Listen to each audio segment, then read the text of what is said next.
Outros, por favor.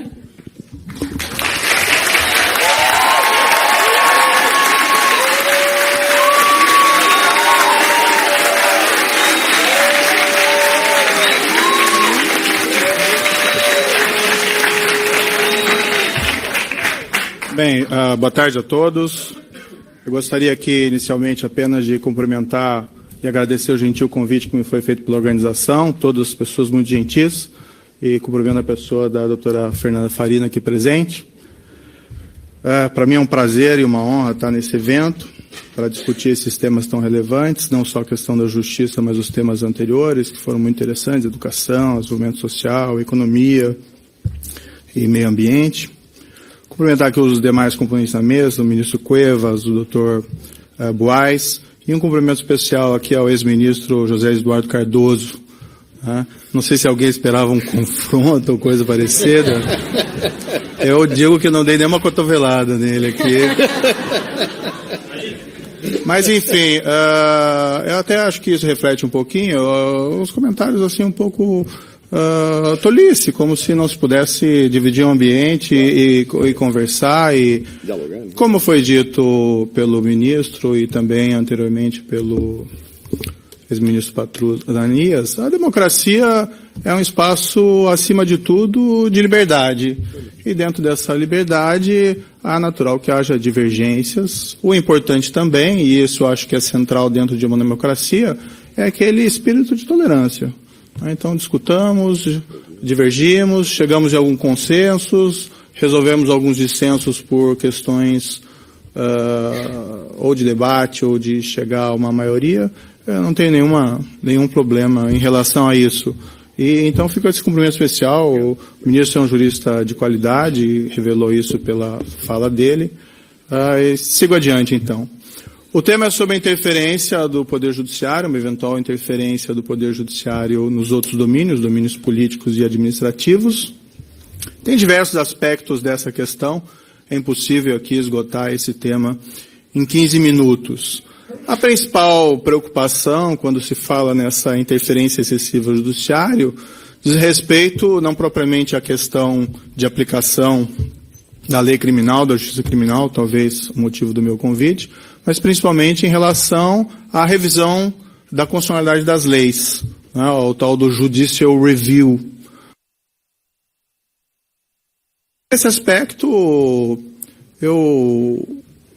nós temos que reconhecer que realmente o Poder Judiciário, esse poder de revisão do Poder Judiciário sobre leis, e de uma forma até mais significativa sobre políticas públicas em outros ambientes, políticas administrativas, deve ser exercido com uma certa parcimônia, né, uma autocontenção. Tem um autor norte-americano que eu gosto bastante, que é o Alexander Bickel, tem um livro, The Least Dangerous Branch. Hoje não sei se ele escreveria, colocaria o mesmo título, mas ele fala em virtudes passivas, né, do juízo constitucional, e acho que isso me parece, reflete bem uma certa postura que o juiz deve ter na interferência da atividade dos demais poderes, essas virtudes passivas, essa política de autocontenção. Um juiz da Suprema Corte norte-americana, que é muito interessante, é o juiz Robert Jackson. Ele foi lá promotor também no caso de Nuremberg, tem uma história bem interessante. Ele é um rei de aforismos, e um dos aforismos que ele tem é, talvez aqui não esteja citando literalmente, mas ele diz, quando o juiz da Suprema Corte, que ele fala, olha, a coisa mais importante que nós fazemos aqui é não fazer, né, refletindo que em determinados momentos a Suprema Corte, o juiz constitucional não deve realmente interferir. Mas, por outro lado, e aqui eu comungo com o entendimento, se eu entendi completamente do ministro Barroso, eu acho que eu compreendi, que por vezes é salutar também um ativismo judicial na tutela, especialmente direitos fundamentais, direitos fundamentais, muitas vezes titulados por minorias, que podem ter alguma dificuldade de ter os seus direitos reconhecidos dentro dos órgãos majoritários. No direito norte-americano é sempre muito citada aquela famosa decisão da Suprema Corte norte-americana, Brown versus Board of Education, relativa à dessegregação nas escolas públicas, algo que se conseguiu no judiciário muito antes, quase uma década antes, de haver um reconhecimento legislativo dessa proibição de segregação. E no nosso caso do direito brasileiro, do Supremo Tribunal Federal, poderiam ser citadas decisões também relevantes nesse sentido. Talvez a mais significativa seja aquela decisão na qual foram reconhecidos direitos iguais, né, para uniões homoafetivas das uniões heteroafetivas, que também foi um julgado muito significativo do Supremo Tribunal Federal. No campo criminal, nós podemos fazer aqui uma distinção. Falar num determinado aspecto, num controle de constitucionalidade do direito penal, do direito processual penal, que aí se aplicam as mesmas regras relativas a essa da revisão constitucional de leis. E, no outro aspecto, a aplicação, realmente, do direito penal nos casos concretos. No que se refere ao primeiro caso, me parece, e aqui colocaria um exemplo muito relevante também do Supremo Tribunal Federal, muitas vezes o direito penal ele tem uma seletividade perversa, né? Ele acaba sendo aplicado de uma maneira muito intensa em relação a determinados grupos vulneráveis, enquanto em relação a determinados grupos poderosos, ele, por vezes, é relativamente ineficaz. E o Tribunal Constitucional, a meu ver, deve estar sensível a essa problemática. E me parece que esse é o caso do Supremo Tribunal Federal. Talvez esses casos, por exemplo, de corrupção, que nos preocupam e nos assustam, e todos somos contra a corrupção, representem uma certa, vamos dizer, apropriação privada, né, pelo Estado, pelo aparato estatal, por determinados grupos poderosos, política e economicamente. E muitas vezes sem ter um contrabalanço da atuação desses grupos específicos por parte da justiça criminal. Não porque o direito penal não esteja lá, o direito penal está lá, mas um direito penal aplicado com uma muito baixa intensividade em relação a essa criminalidade praticada pelos poderosos. Me parece que o Supremo Tribunal Federal, recentemente, tomou uma decisão muito importante, que foi o caso, a interpretação relativa à presunção de inocência no Brasil, revertendo um precedente anterior. Havia um precedente de 2006, o habeas corpus 84.078, que dava um significado à presunção de inocência no sentido, olha, só após o trânsito em julgado de uma decisão condenatória se pode executar a pena. E, bem, ninguém em abstrato discorda, talvez, desse tipo de mandamento, mas na prática isso era extremamente desastroso, porque no sistema brasileiro, o sistema judicial brasileiro, ele é um sistema sobrecarregado. Nós falávamos aqui das ações trabalhistas, mas em outros setores do direito também existem milhões de ações em trâmite. E, por outro lado, é um sistema de uma intensa generosidade recursal, né? Tem aquela famoso adágio em direito, para todo direito existe uma ação. Eu diria que no direito brasileiro poderia se falar também, para toda ação existe um recurso, né?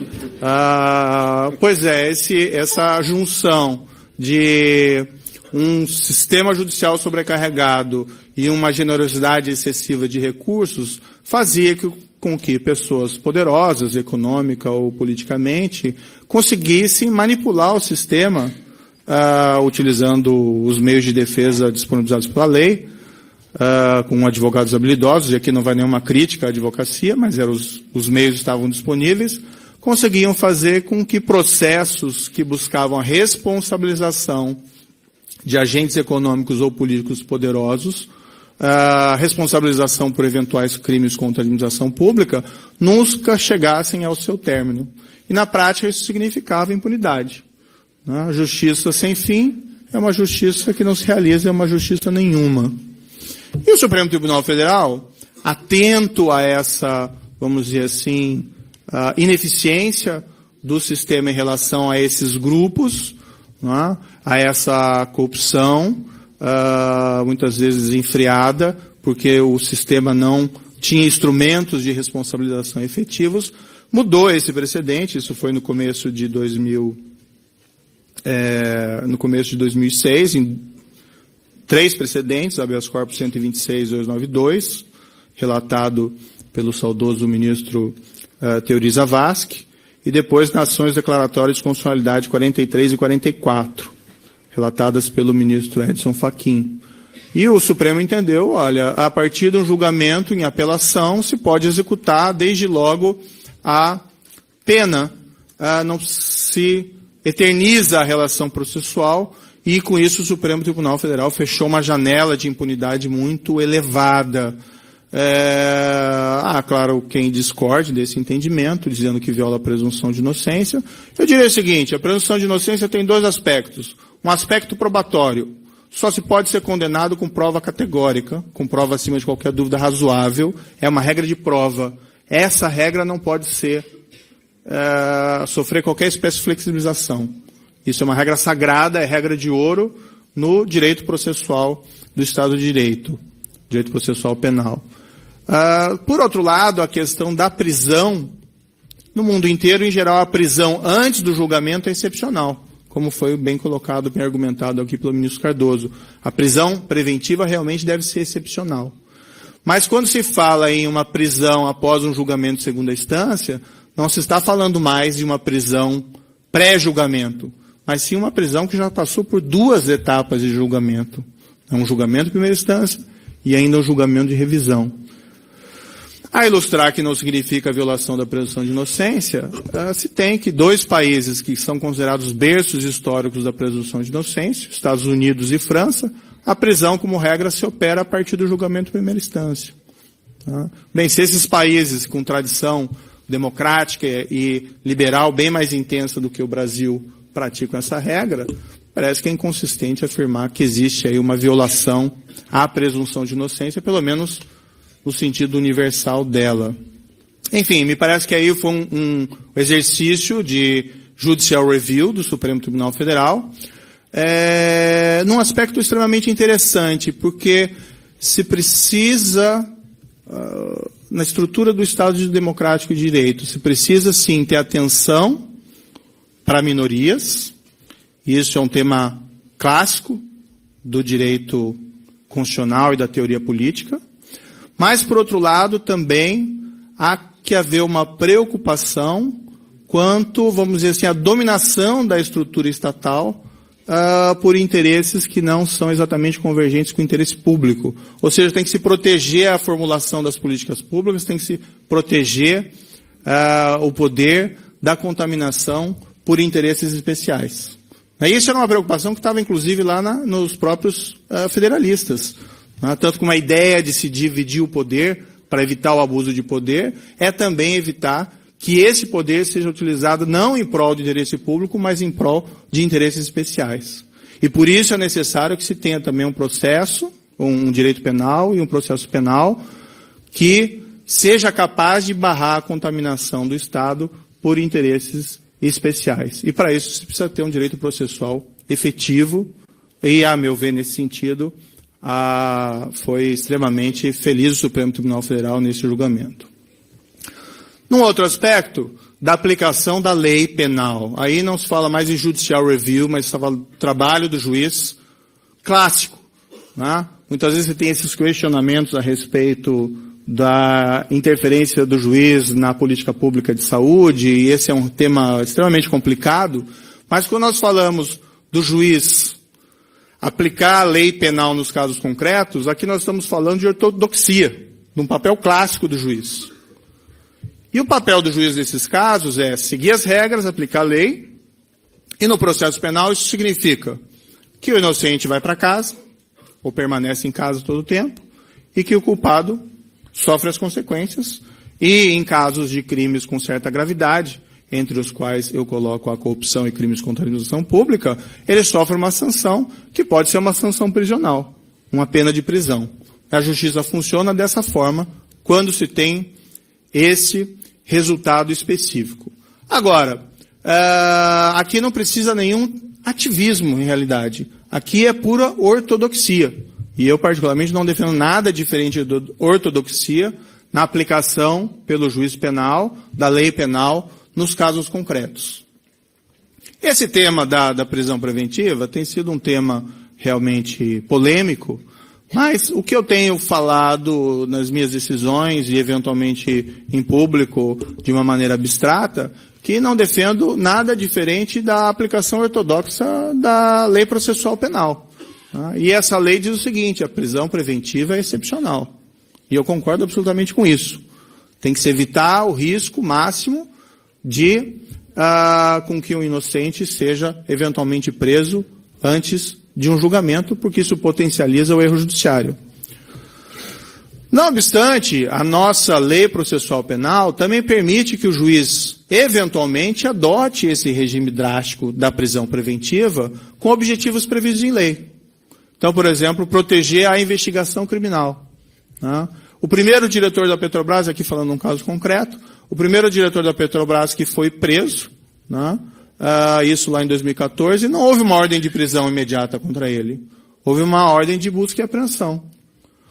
Alguns dias depois se constatou, isso foi inclusive filmado, que familiares dele estavam ocultando provas durante a própria realização da busca e apreensão. Um caso clássico, que permite a decretação da prisão preventiva.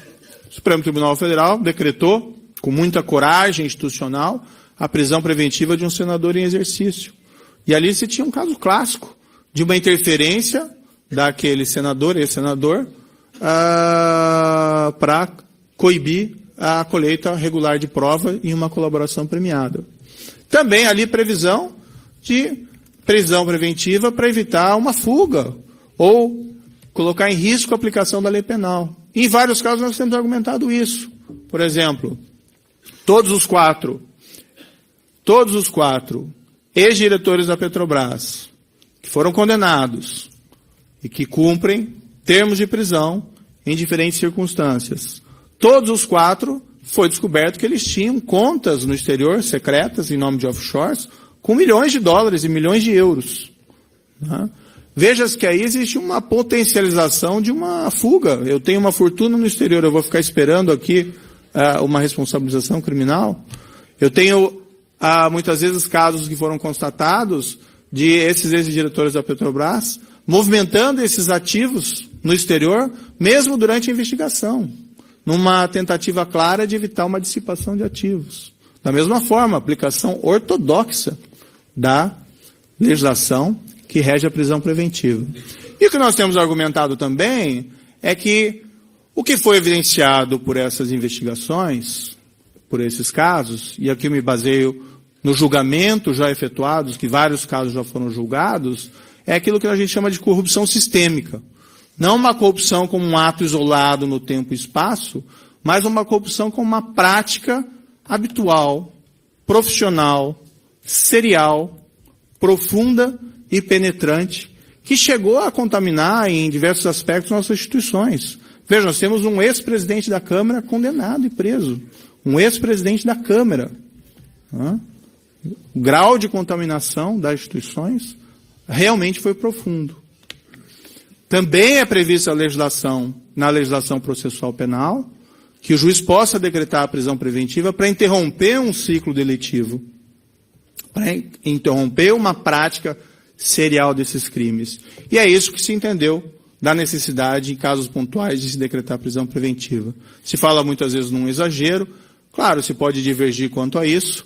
Numericamente, vamos dizer, nós temos hoje talvez 7 pessoas acusadas de crime, presas preventivamente, sem que tenham sido julgadas. Não parece que seja um número exagerado.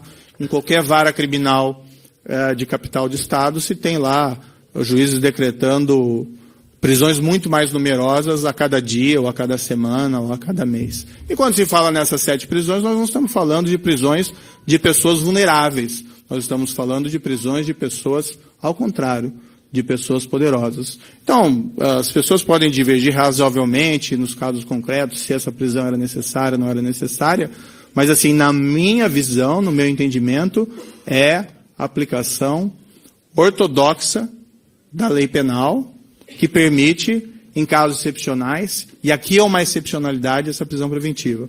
E aqui já fui chamado várias vezes que tem que encerrar.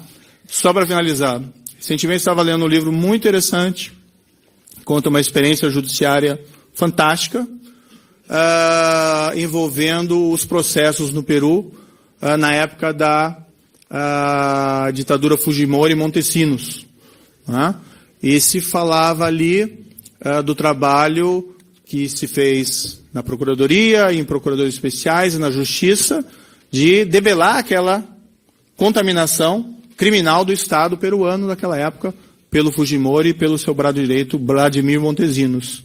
E o autor desse livro, hoje ele é presidente da Transparência Internacional, José Algás, e uma das coisas que me chamou a atenção no livro, ele falava, olha, era necessário que o Judiciário, o Ministério Público, no início daqueles processos, demonstrassem uma firmeza, porque não se tinha fé que as instituições judiciárias conseguiriam, Fujimori era um presidente no poder, e o Vladimir Montesinos era alguém envolvido em crimes terríveis, não só contra a administração pública, mas tráfico de drogas e extermínio.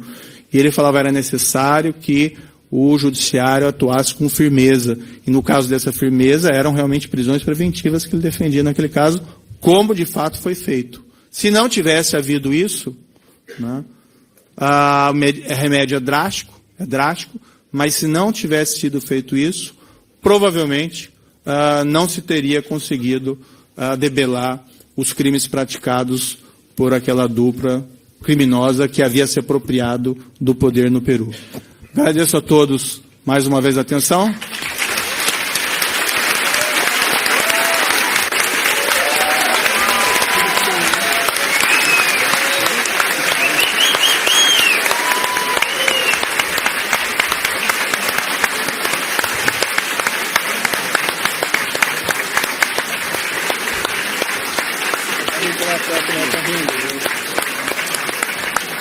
Obrigada.